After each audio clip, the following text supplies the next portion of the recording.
Lors d'une grossesse, le suivi par une sage-femme se poursuit après l'accouchement, et cela jusqu'au 12e jour de vie du bébé. Ces consultations postnatales permettent d'aborder diverses questions sur l'alimentation de maman et de bébé, sur la contraception possible, sur un éventuel baby blues, et constituent des moments d'échange privilégiés.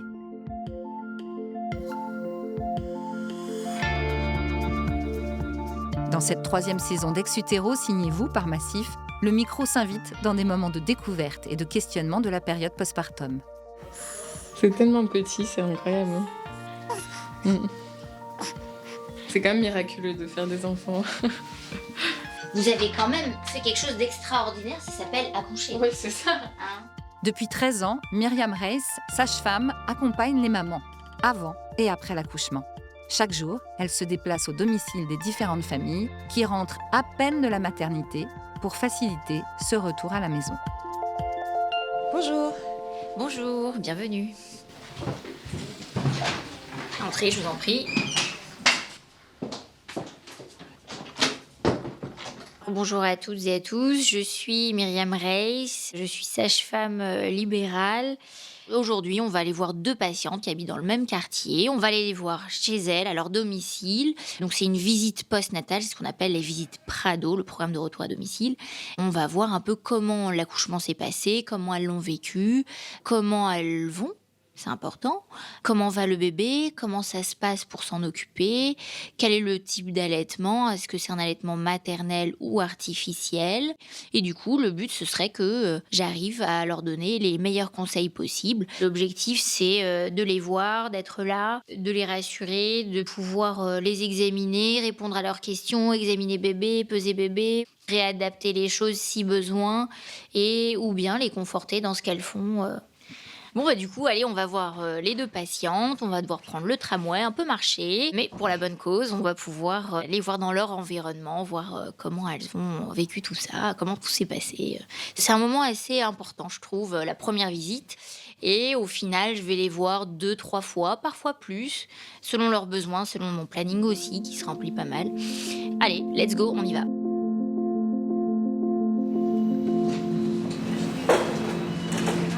Il y a souvent une différence entre le premier postpartum et le 2e postpartum. Le premier, eh bien, en fait, on a un seul enfant.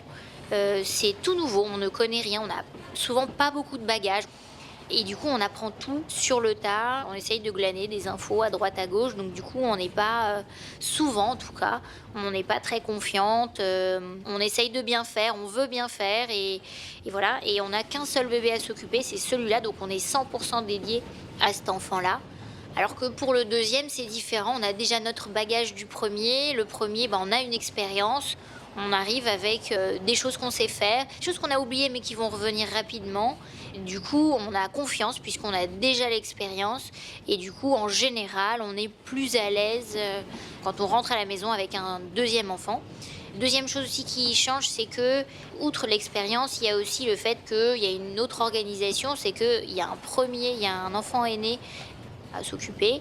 Et du coup, le but, c'est de pouvoir partager un peu son temps en tant que maman entre le premier qui a besoin, parce qu'on est toujours sa maman et qu'on l'aime toujours, et le 2e pour les besoins naturels, enfin vitaux. Un bébé, c'est complètement dépendant des parents. Donc l'alimentation, les soins, etc. et l'amour qu'on peut lui donner.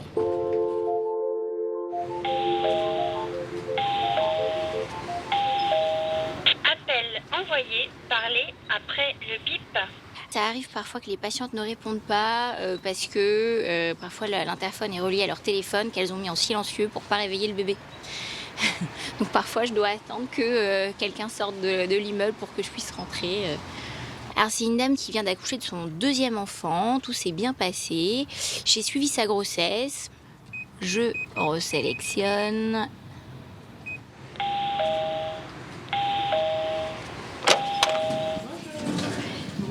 Comment allez-vous? Ça va, très bien, merci, enchantée. Comment ça va? Eh, par contre, tu sais, je vais pas pouvoir te prendre dans les bras tout le temps, là, je t'ai déjà dit, chérie. Si tu veux, tu peux rester à côté. Ouais, tu peux rester, tu peux dire bonjour, tu peux être là, mais chérie. Allez, on y va. Est-ce que vous auriez le carnet de santé, Oui. compte rendu d'accouchement? Je vois le carnet de santé, c'est parfait avec tout le matériel. Ouais, il y a tout le... Ok, bon, on va s'installer. Je peux débarrasser la table, non? Non, mais franchement, vous gênez pas. Moi, je suis tout terrain, je me mets n'importe où. C'est Alors, ça, c'est pas la souvent- même chose postpartum 1 et postpartum 2. Postpartum 2, on a le premier à gérer et on sait pas comment il va réagir. Bon, on suit quoi, on s'adapte à ses besoins. C'est pas grave. S'il veut être avec nous, il reste avec nous, il n'y a pas de problème. Oui, mais bon. Tout à l'heure, tu sais, je vais examiner maman pour vérifier comment elle va. Et après, tu reviens, d'accord? Bon, comment il réagit, lui, depuis l'accouchement? Depuis Très bien, Ouais. il veut juste faire beaucoup de câlins à son petit frère, donc c'est un peu compliqué. Ouais, il a 2 ans. Il a 2 ans et demi. Et demi, ouais. Voilà, donc des fois il est un peu brusque, il se rend pas trop compte, il veut le porter, mais bon, on lui dit tu peux le porter quand t'es Oui. assis dans le lit. Voilà, mais en sécurité dans le coin. Ouais. Ah oui, c'est fragile, un petit frère, une petite sœur, un petit bébé. Mm. C'est pas comme les poupées que tu peux avoir. Mm. Comment s'est passé l'accouchement, dites-moi? Très bien, Ouais. je suis ravie parce que j'ai pu accoucher sans péridurale. Ah, la classe, ça bravo. me tenait à cœur. Bravo, bravo. C'est vraiment parce que pour le premier, j'avais pas pu. J'avais pas pu parce que j'avais été déclenchée et puis Oui. j'étais pas dans les. Dans On va les dire meilleures dans les conditions. meilleures conditions, ni avec un accompagnement qui aidait. Et là, c'est vrai que je suis Vous êtes fière contente. et je suis contente. Enfin, pour l'après, c'est pas du tout la même sensation. On sent, voilà, c'est notre Valorisée, accouchement, puis ouais. on se sent puissante. On a fait, Oui. c'est notre bébé qu'on a mis au monde, alors que dans le premier cas, comme c'est très médicalisé, Oui. bon, ce qui est bien aussi, hein, Oui. parce que voilà, il faut Dans que, le contexte. voilà, oui, mais j'ai préféré vraiment comme ça. Et finalement, la douleur, tu veux quoi? Tu veux tes chaussons? Oui. Tu vas aller chercher tes chaussons. Regarde, si tu restes là, regarde les pieds. Tenez, C'est- Eh ben top, ça c'est bien. Alors du coup, dans les petits détails, ça va au niveau de la déchirure, tout Oui, ça. oui, c'est Pas parce que grand-chose. non, voilà, c'est vraiment. Ça va. Ouais, ça vous va. arrivez à vous asseoir, Oui, vous oui, arrivez bah, à c'est aller ça. uriner. Et bah du coup, à peu près le même poids que le premier d'ailleurs. Hein. Eh Faites bien- 3,550 kg et je Ouais, vois le premier- 3,5 kg pour Elio. Non, Ouais. je crois que c'était un peu moins, 3,2 kg, mais. C'est pas grave, l'essentiel c'est qu'on ait le prénom, la photo et que tout le monde aille bien. Je te laissais tout seul. Vous voulez que je vous mette un petit drap comme ça sur vous pour Euh, l'été Moi, je suis pas. Pour le coup, moi, je suis pas. Vous n'êtes pas public, ok. Enfin, je me dis, c'est C'est tout pour ça est vous, hein, naturel, je- mais Tout après, est- c'est pour vous. Voilà. Voilà. Il avait faim le bébé. Et tu sais que le bébé dans le ventre, il était tout le temps nourri. Et là, il y a des moments où il n'est pas nourri. Parce que maman, elle n'est pas reliée à 100% au bébé. Pas pour le Et moment. papa, il arrive. Papa, il, est il allé, arrive. il est allé déclarer la naissance à la Ah, mairie et puis il est passé à la pharmacie. Top. Ah ouais, ça, c'est les activités du papa. C'est Ouais. aller à la pharma. Le pharmacien, ça devient notre meilleur ami et déclarer. Ouais. Et puis nous, c'est changer les couches parce que comme j'allaite, c'est lui qui change les couches pendant tout le C'est temps. ça, Elle, je c'est- crois que j'avais pas changé une couche avant plusieurs mois parce que. Ah, ouais. Oui, c'est le partage aussi du travail. C'est-à-dire que maintenant, les papas, on a de la chance, on a le congé paternité qui a été rallongé de 11 jours à 4 semaines. Donc, changer les... Bon, ils n'ont pas de lait, hein, manque de peau, voilà. Ce sera pas de sitôt. Mais voilà, ils peuvent changer les couches, rassurer bébé, le rhabiller, l'endormir. Ça, c'est du partage de temps avec bébé. C'est comme ça aussi que le lien se crée. Voilà, pile poil. Dans l'idéal, moi, ce que je dis aux patientes, c'est vous allaitez et tout le reste, c'est papa Ouais, qui c'est le ça, fait. c'est un peu ça. Voilà, comme ça. Ouais, papa, Ouais. il est arrivé. Bonjour. Félicitations. Tu peux peut-être prendre Elio parce que je crois qu'il est un peu triste de. Ouais. Voilà. Tu vas aller voir papa? Viens voir, toi. Viens voir l'artiste. Ah, vous allez faire des trucs sympas avec papillette.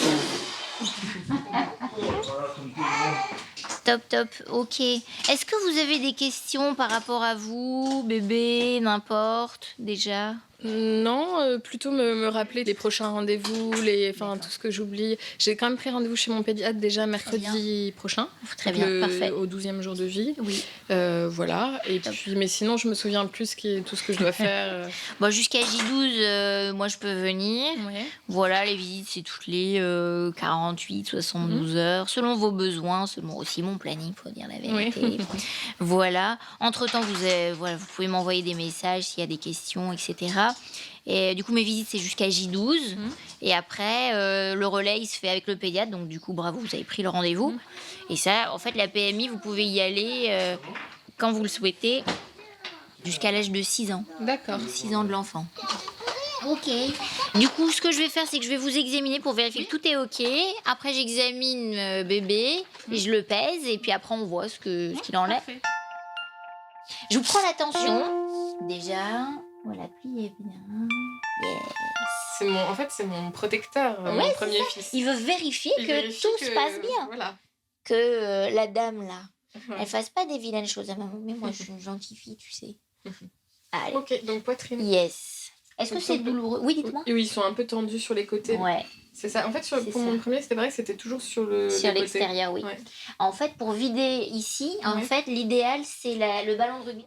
La position au ballon de rugby, du coup, comme la langue, elle est ici, elle est au niveau de l'extérieur, du coup, elle va vider l'extérieur. C'est la langue qui fait tout le boulot. D'accord. Donc là où se trouve la langue, c'est là où ça va être vidé. Ah oui, bah, je veux bien qu'on regarde parce que c'est vrai que Ouais. j'allais souvent En Madone, inversée. La là, ça, c'est madone plus simple. standard, ouais. Ce que vous pouvez faire aussi avant de mettre bébé au sein, c'est de masser le sein. Donc, et ensuite de faire sortir quelques gouttes. Voilà, vous voyez. Ouais. Ok. Et du coup, à la fin de la tétée, vous pouvez badigeonner quelques gouttes du mamelon pour aider à cicatriser Oui, tout ça. c'est ce que je fais. Et puis j'ai aussi mon petit kit médicaire là, à base de miel. De miel, Voilà, ouais, si exact. jamais. Exact, bah, c'est parfait, très bien. L'autre. Donc le miel, c'est pas le miel qu'on trouve au supermarché. Hein. Oui. Il a été traité et tout ça, parce que le miel, normalement, c'est pas avant 1 an. Donc là, les saignements diminuent. Ah oui, oui, bien sûr. Oui. Ouais. J'ai juste eu un très gros caillot Oui. hier. De Ouais. quelle taille? Bah, comme une balle de ping-pong. Ping-pong, ok. Mais c'était plus enfin, comme si c'était le corps qui éliminait ce qui restait. Enfin, D'accord. Ça ressemblait à du foie cru, oui, voilà. lisse, Non, mais enfin, c'était plus gluant. gluant, voilà, c'est ça. Soufflez bien, j'appuie. Ouais, super, très bien. Bon, bah l'utérus, il est bien rétracté, c'est ce qu'il faut. Donc ça, c'est parfait. Je vais regarder juste, oui. Ça a l'air d'être un petit peu gonflé, effectivement. Ce que vous pouvez faire, c'est mettre de la glace. Oui, j'en ai mis un peu à l'hôpital. Oui, donc Mais c'est et puis bien. j'ai pris 1 jour et demi d'anti-inflammatoire. Oui, Mais c'est tout, parce qu'après, ils m'ont dit que c'était pas terrible pour la montée de lait. Et puis voilà, comme c'est pas douloureux. ok, comme vous le sentez. Ouais. Vous pouvez prendre plus longtemps. Donc ça, c'est parfait. Vous pouvez remonter. C'est parfait. Petites hémorroïdes dans les parages Non, ou non, ok, super, très bien. Vous n'avez pas poussé longtemps, il me semble. Il y a noté 7 minutes. 7 minutes de la classe. Non, mais c'est ça.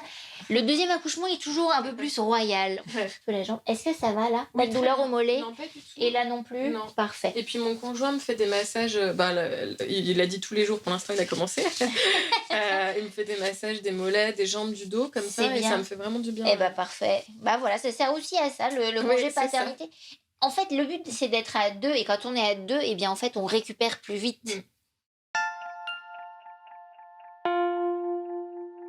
Et du coup, on va examiner petit chéri. Donc, je voulais qu'on l'examine là. Vous voulez qu'on l'examine d'accord, ici? Ouais, ok. Je vais le chercher. Ouais. C'est tellement petit, c'est incroyable. Hein. On oublie, hein, parce que mon grand a 2 ans et demi. Et, enfin, j'avais oublié que c'était si petit, si... C'est quand même miraculeux de faire des enfants. Alors, le fait de les faire téter, ils vont sécréter des endorphines. Bon, si ça marche, hein, bien sûr. Et du coup, l'examen, il va être plus paisible. Voilà. Et moi, je vérifie un peu comment tu tiens les mains. Ouais. Quelle force, dis donc. Ouais, c'est bien. Et je vois un peu le tonus. C'est parfait. Ok. Yes. Allez, on retire l'expression. On retire le body. Yes, là. Et là. Tac, Ça va pas durer longtemps, chérie. Je suis obligée. Comme ça, on va. Donc, ce que vous pouvez faire, c'est lui mettre un peu de crème sur la peau, si vous voulez. On évite l'huile d'amande douce. Ah oui, c'est marrant ça. Oui, ça augmente les risques d'allergie. D'accord. Je pèse dans le petit sac. Oui, chérie, je sais. Voilà. C'est Regarde, original regarde. comme système Ouais. de peser. Il suffit d'avoir un sac et cet appareil-là et des muscles dans les bras. Bah, il a repris, hein. Ah bah super. Bravo. Oh. Donc la montée de lait, ça a été profitable. On va vite. Oui, une deuxième naissance, regarde, on sort du sac. Et voilà. Je peux le reprendre? Oui, comme ça vous pouvez le rhabiller. Un petit câlin et ça va aller beaucoup mieux. Regardez là-dedans. Là. Voilà. Mon premier bébé, j'avais une sage-femme, mais uniquement pour la préparation à l'accouchement et le postpartum. Alors que là, la différence, c'est que Myriam m'a suivie avant même que je sois enceinte et quand je pensais même pas être enceinte, comme une gynécologue en fait sur mon suivi gynécologique classique. Et ensuite, quand je suis tombée enceinte, elle m'a suivi toute ma grossesse. Et là, je la retrouve après l'accouchement. Voilà, donc il y a une vraie continuité, c'est ça qui est agréable, puisque finalement, depuis le début, elle me suit. Pour le postpartum, ça aide d'avoir une sage-femme qui vient à la maison, parce qu'on a toujours, même quand c'est le deuxième, on a toujours beaucoup de questions, on a oublié, et puis on est dans un rapport d'intimité, donc on peut lui poser des questions à la fois sur notre corps, sur le bébé. Il y a pas de... C'est très libre, la parole est très libre. C'est vraiment intéressant. Le fait qu'elle vienne aussi à la maison, ça crée... voilà, on est dans ce cocon d'intimité, c'est beaucoup plus personnel que de se retrouver dans un cabinet médical. Même pour un deuxième bébé, c'est vraiment essentiel. Et je vois même pas comment on peut faire sans, parce que dans ces jours... où voilà, on redécouvre quand même un bébé, puis ils sont tous différents en plus. Je pense qu'il peut y avoir des questions qui n'étaient pas avec le premier lorsqu'on en a un deuxième, d'avoir une personne qui est à notre écoute, qui répond, qui est là aussi pour notre bien, voilà, elle examine le bébé, mais elle m'a aussi examinée pour vérifier que mon corps se remettait bien. Je pense que c'est vraiment essentiel et voilà, c'est important qu'on puisse l'avoir. Moi, je trouve que dans le postpartum, ce qui a changé, c'est, je dirais, l'implication du papa. Je les trouve beaucoup plus souvent impliqués. Rares sont les papas qui, enfin, en tout cas dans ma pratique, hein, là où je suis, rares sont les papas qui n'assistent pas à l'examen, enfin, à toutes les questions que je pose quand j'arrive. Souvent, les papas me posent des questions, ils veulent que je leur montre les choses, etc. Donc, c'est beau de les voir plus impliqués. Il y a eu une époque où les patientes me posaient vraiment beaucoup de questions sur quoi faire dans tel cas, quoi faire dans tel cas, etc. Et en fait, au début, j'arrivais pas, je leur répondais et en fait, j'arrivais pas à les autonomiser. Et en fait, je leur ai dit non, et juste regardez votre bébé. Essayez de voir comment vous réagiriez parce que vous avez un instinct, vous êtes intelligente, vous avez une façon de penser, vous allez tester quelque chose, évidemment rien de dangereux. Voyez si le résultat c'est celui escompté, si c'est pas le cas, eh bien on change et si c'est le cas, eh bien bravo. Et c'est comme ça qu'en fait on va apprendre à mieux connaître son bébé, à connaître les besoins de celui-là et pas celui de son grand frère ou de sa grande sœur ou celui du cousin ou celui de la voisine ou de nous-mêmes quand on a été bébé, puisqu'on a des conseils de... Heureusement et malheureusement, parfois, on a des conseils tout venant et qui ne sont pas forcément ceux qui doivent être appliqués à cet enfant-là. Donc, dans tous les cas, il faut tester et on voit si ça marche. Si ça marche, c'est super. Si ça ne marche pas, on change. Alors du coup, on arrive chez la deuxième patiente. Je vais composer le code et puis on va monter. Et voilà. Sésame, ouvre-toi. Enchantée, je suis la sage-femme. Comment allez-vous? Ça va, merci. Super. Elle vient de se réveiller. Je pense qu'elle vous a senti... C'est ça, elle m'a senti arriver. Voilà. Bon bah top. Entrez. Salut toi. T'as l'air bien là. Est-ce qu'on est repu tout ça? On est bien dans les bras de maman, hein? Oui. Ah, trop mignonne. Très bien. Je vais pas tout de suite l'examiner, je vous pose un petit peu des petites questions et tout, oui. Donc 2,9 kg, 18e percentile. Voilà.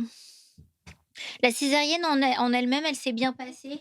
Oui, ouais, c'était super parce qu'en fait, j'ai pu faire ce qu'ils appellent une API césarienne. Et en fait, quand ils ouvrent le ventre, ils nous disent de pousser, voilà, oui. pour que le bébé Comme un accouchement voix basse, mais... Et après, en fait, ils ont baissé le champ et j'ai pu l'attraper moi-même pour la mettre sur mon ventre. Ça, c'est la classe. Ouais, c'était super et enfin, ça m'a fait vraiment du bien de faire ça. Bien, Ouais. C'est vrai que c'était très émouvant et en plus, lors de la césarienne, ils se sont rendus compte qu'il y avait une rupture utérine et du coup, ils m'ont dit qu'il n'y aurait pas de possibilité, enfin, Ils m'ont dit que c'était fortement déconseillé d'avoir une troisième grossesse. Donc je me dis que c'était vraiment la grossesse, idéale, pour une Pour enfin, tout faire ouais, bien. voilà, exact, Et tout s'est bien et tout s'est passé. bien passé Donc, finalement. Ouais. happy césarienne, happy ending. Voilà, Voilà. parfait. En général, quand l'accouchement se passe bien, le reste, il se passe bien aussi. Est-ce que vous trouvez que vous avez plus confiance, Je me sens un peu dans le même, Mmh. dans la ouais, le même état que pour ma première. C'est vrai que c'est après quand on rentre avec, qu'on se dit vraiment, c'est la mienne. Je la ramène à la maison et c'est encore une autre émotion, je trouve, OK, donc 2,930 kg, donc dans la norme, donc ça, c'est top. Les oreilles, c'était bon. La prise de sang, c'est OK et elle avait quasiment récupéré son poids de sortie, poids de naissance, Ouais, pardon. ouais, ouais. Et du coup, je vois que vous l'allaitez Oui, exclusivement, il y a pas oui. de biberon, tout ça? Non, non, non. Donc très bien. Comment ça se passe? Ça se passe très bien. Oui. Il faut laisser faire les choses, tant que maman, elle va bien et bébé va bien, c'est C'est la ça. c'est l'essentiel. Ouais. Vous y retrouvez votre compte Ouais. finalement. Oui, oui. Oui, pourquoi changer une équipe qui gagne? C'est ça. Voilà, c'est ça. OK. Et comment ça va vous? Et bah, ça va, c'est ça va, c'est magique, hein, je trouve, hein. C'est magique, c'est vrai que des fois, on devrait dormir, mais au lieu de dormir, on les regarde comme Mmh. ça, on se Ouais, dit c'est au début, hein, ouais, c'est notre production. Quoi? ouais, Elle était dans Mon Bidou, c'est ça, c'est ce qu'on a créé ouais. et Et puis ce qui est rigolo, c'est qu'elle ressemble beaucoup, beaucoup à la grande, quand elle était petite comme ça, donc c'est trop mignon. est-ce que vous avez des questions par rapport à tout, n'importe quoi, vous, bébé, la grande, votre conjoint, n'importe? Bah, pas vraiment des questions, mais après un peu des appréhensions Oui, toujours bah, j'espère que ma grande va pas se sentir, délaissée parce qu'on oui, s'occupe beaucoup de bébé, oui, j'espère que, bah, pour l'instant, elle est très intéressée, j'espère que oui, ça va durer. oui.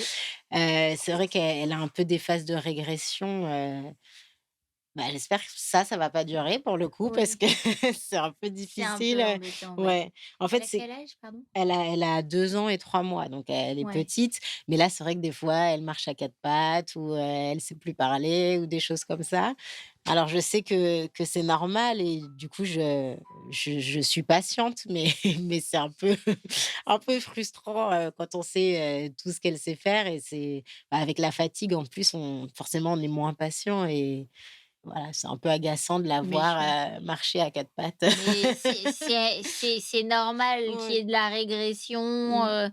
bon, c'est pas le moment non plus de, la sevrer d'une éventuelle tétine ou la propreté, c'est pas le bon moment. Ouais. Faut lui rendre la vie un peu, enfin, c'est plus simple pour elle si on lui rend la vie plus facile, bon, Moi, je suis pas trop, je suis pas quelqu'un de très stressé, c'est bien, je suis quelqu'un plutôt qui voit venir, et qui prend les choses, telles qu'elles arrivent. oui, voilà, Bah, c'est c'est ça. bien. Donc je suis pas dans l'anticipation, donc je C'est le problème de beaucoup de patientes, hein, d'anticiper et de créer des problèmes là où il y en a pas voilà, du c'est tout. ça. On se rend compte, hein, que on a beaucoup de chance, hein, en France, d'avoir, ces rendez-vous à la maison, pris en charge, et puis je trouve que bon, alors c'est ma deuxième, donc forcément je suis un peu plus à l'aise, mais quand on rentre de la maternité où justement on est hyper entouré et qu'on rentre à la maison, c'est rassurant de se dire que, je sais plus si c'est 2 fois ou 3 fois, il y aura Jusqu'à J12, ouais. le nombre de fois que je peux. Voilà, je trouve ça hyper rassurant de se dire qu'il y a une professionnelle qui viendra, pour nous aider, pour voir si on fait pas d'erreur, pour nous conseiller, enfin, de toute façon, moi, je trouve que ce métier est incroyable, le métier de de sage-femme. Je me dis, peut-être je vais encore pleurer en le disant, mais je me dis, en fait, à l'hôpital, à la maternité, c'est des femmes, enfin, souvent des femmes, qu'on voit que 3 jours dans notre vie, mais c'est les 3 jours les plus importants de notre vie et ouais, je trouve ça fou tout ce qu'elles nous donnent, quoi. Je trouve ça fou. Elles nous rassurent dans notre rôle de maman, elles nous aiguillent, c'est ça, en fait, je trouve qu'elles apportent énormément donc ouais, je trouve ça incroyable comme métier.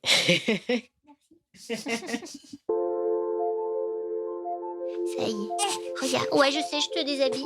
T'aimes pas, hein? En plus, j'ai les mains froides. Pourtant, je me suis lavé les mains à l'eau chaude. Hein. J'ai trouvé le bon côté. On va faire doucement. T'embête, hein? Ouais, je sais. Je sais, chérie. Un petit doigt? Un petit doigt serait le bienvenu. Ouais. Allez-y. Merci, mon petit chat. Voilà. Ah non, tu dis non. Tu dis non. Tu dis non. Tu dis finalement oui. Ouais. T'as raison. Donc, tétés, ça leur fait du bien. Franchement, alors les patientes que je vois, et je suis certaine pour les autres patientes, elles sont toutes pour moi des warriors. Warriors, pourquoi? Parce que je trouve qu'elles sont courageuses, elles sont persévérantes, elles ont toutes des qualités propres à chacune, et ce qui fait que c'est un dépassement de soi, l'accouchement, l'après, le postpartum, c'est vraiment... elles sont très courageuses et vraiment je les admire, et c'est ce qui fait la force de nous les femmes, je trouve, et en fait on n'en prend pas assez conscience, et les femmes ne réalisent pas quand je leur dis mais bravo, vous avez réussi à surmonter telles épreuves, de nombreuses épreuves, et en fait elles me disent ah d'accord si vous le dites, mais en fait elles se rendent vraiment pas compte de tout ce qu'elles accomplissent parce qu'elles sont dedans, elles ont la tête dans le guidon mais elles se voient pas à l'extérieur, et il faut que ce soit de plus en plus vu, mis en avant, et c'est vraiment magnifique. Enfin voilà, on n'a rien à envier aux hommes. Retrouvez tous les épisodes d'Ex-Utéro sur toutes les plateformes de podcast, sur YouTube et sur le site vousparmassif.massif.fr.